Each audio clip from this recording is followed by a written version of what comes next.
ये रंग, नस्ल, जात सबसे आरी जज्बा हो। सच पूछो तो इससे इंसानियत का सबक लेना चाहिए।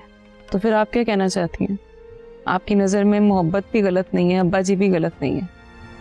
बल्कि मैं तो ये कहना चाहती हूँ कि तुम अब्बा जी का भी थोड़ा ख्याल रखो ना। देखो ना उनको कितना शौक लगा इस बात से। आप ही तो फिर मैं क्या करूँ?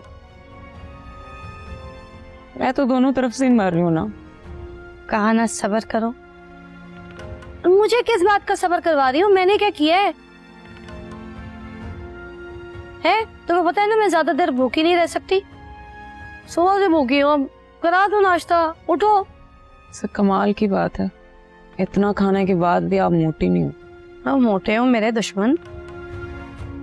मैं मोटी हूँ? तुम्हें थोड़ी कह रही हूँ।